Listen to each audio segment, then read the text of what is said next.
You mentioned before that this game will be remembered perhaps in 50 years' time, a long time. It is a very unusual game in the context of international football because of the political situation. No, it is. It is a very unusual game, and it's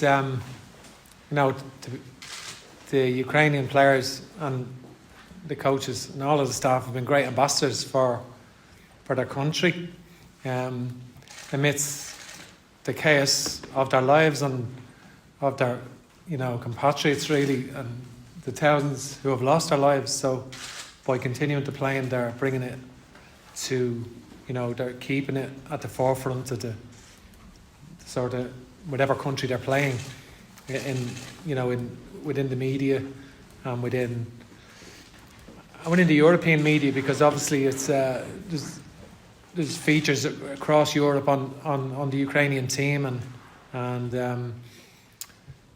their contribution and how they played and so forth in the games, and it just keeps the discussion very much to the forefront of the news. Запитання було, ця гра запам'ятається багатьом своєю досить специфічною природою. Власне, запитання було до тренера, що він думає щодо цієї специфічності цього матчу. І тренер відповів, що це справді незвичайні обставини, які оточують цей матч.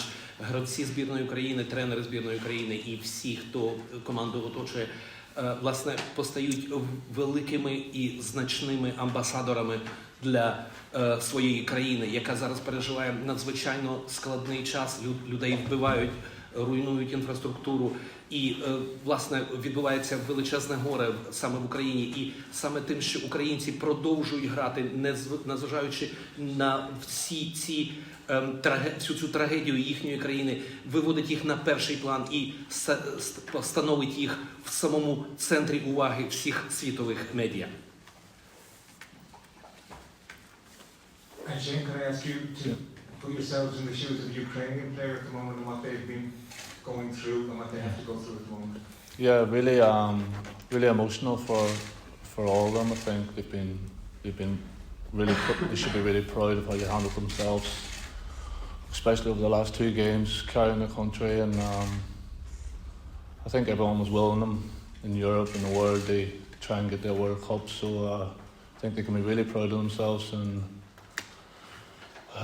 hold their heads up really high and keep going. So we know it's really emotional times for everyone there. So as I said, it'll be a special game tomorrow and one we're all really looking forward to.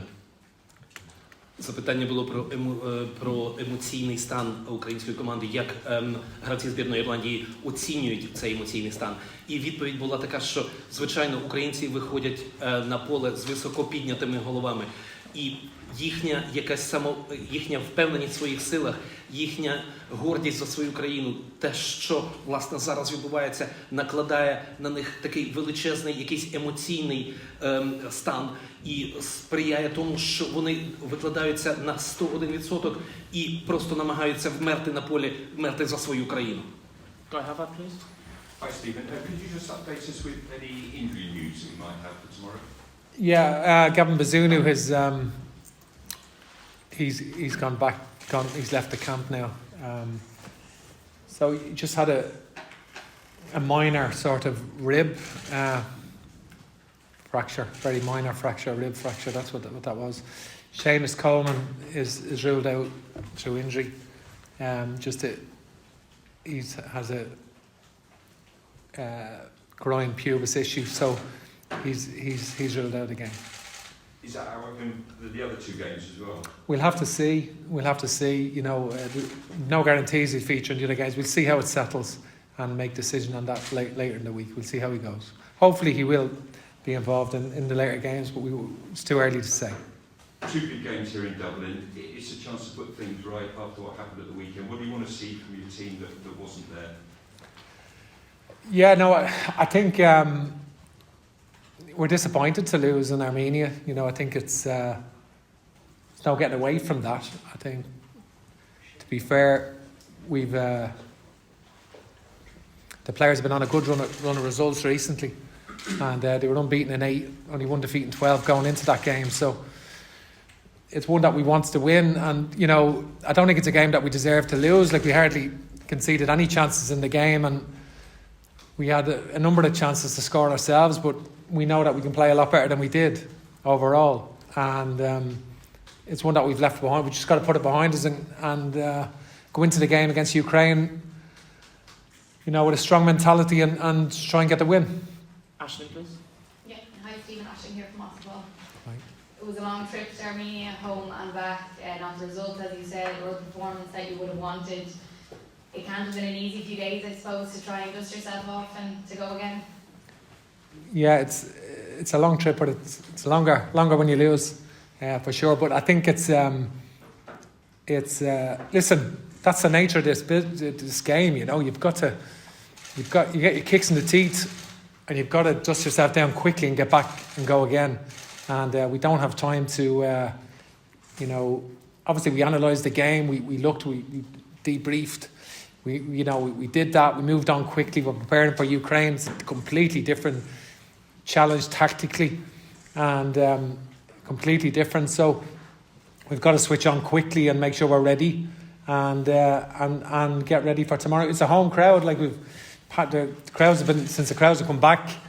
You know, with full houses for Portugal and Belgium, and amazing games, amazing, you know, great, brilliant games of football, and the crowd were tremendous, and so, you know, hopefully there'll be more of that tomorrow night. And were you surprised at all by the criticism after the game? No, you lose to Armenia, you have to accept criticism. No, I wasn't surprised at that, no. Joe Caulfield, please. I see things. How you You doing? have a fair amount of possession in that game against Armenia, but just failed to convert, although you did come close on a number of occasions. How would you like to rectify that and put scores on Ukraine tomorrow night? Yeah, like, I don't think I can say look at the game against Armenia and say what we did wrong, and then if we rectify that, we get that right against Ukraine. Exactly, because it's different set of circumstances. But, you know, we definitely listen. We had enough chances to win the game itself. Like, the first goal is obviously critical. We've seen that in Azerbaijan getting an early goal and winning 3-0, Luxembourg getting a goal, winning 3-0. So we had chances to score, several chances in the first half. Obviously they weren't as clear cut in the second half we wanted, but we still had chances. But we weren't creative enough in that last half hour for sure. And you know, they defended well against us, and we only have ourselves to blame in that regard. But it's a game that we should have won and shouldn't have lost. And so Ukraine's a different challenge, 4-3-3, very attacking 4-3-3. They have the flexibility. They've played 3-4-2-1 as well. Even if they make changes, they've made changes right throughout the campaign. They've rotated their midfield. Shaparenko and Sidorchek have been played regularly for them, and they're really good players. The 5 subs they brought on in the games the other day, they're very, very strong. So they have a lot of depth to Ukraine, and I think they showed in both games, particularly against Scotland. That's what we've seen in the other games, that they have a lot of quality. You're at the under-21s game there last night. Will Smallville in particular, as a man is catching the eye of late, should he be keeping his phone on for a call-up?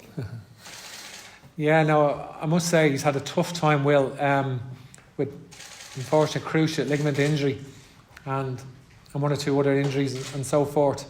And I'd love to see him get a run of games, because he definitely was exceptional yesterday, and it was great to see that. And you know, it's great that he'll obviously go and play in Italy next week, and for the under-21s. But he definitely has a future with the senior international team, you would feel, if he continues in that vein of form. Just one question from Gavin and Ed each, please, in the live section, please. Hi Stephen, in terms of team selection, do you prioritise fresh legs or playing the guys who played in Armenia because they built up some match fitness? Not because they built up some match fitness. I don't think that's a factor. But I think, listen, we were on a good run of eight without winning some matches, winning numerous matches recently, and players are scoring goals. So you don't just just because we've had a setback, and it is a setback, doesn't mean completely leave half your team out because of the setback. I think, yeah, you're right that we put freshness because maybe some players were not fully fit, having not played in 4 or 5 weeks going in, and then can they go again? So these are dilemmas, but you know, we wouldn't expect wholesale changes. I think you know, playing a match, I see your point. There's an advantage of playing a match someone that hasn't played should be that much sharper. The 4-day turnaround is not too drastic, you know, as opposed to between Wednesday and Saturday will be more, although we have the travel in between. There can be a big difference between the 4 and the 3, and I think so I wouldn't say there'd be drastic changes after that. Final one from Ed for the live. Stephen, how are you doing?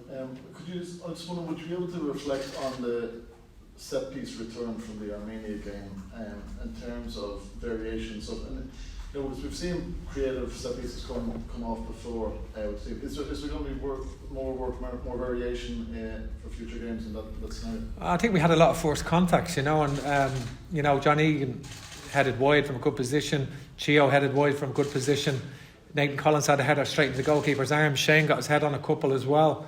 So we had a lot of forced contacts. We just maybe didn't direct them in the way that we wanted, and so we had a higher number of forced contacts than most teams would have from our set pieces. We just couldn't score from them. Okay, we're moving to the embargoed section.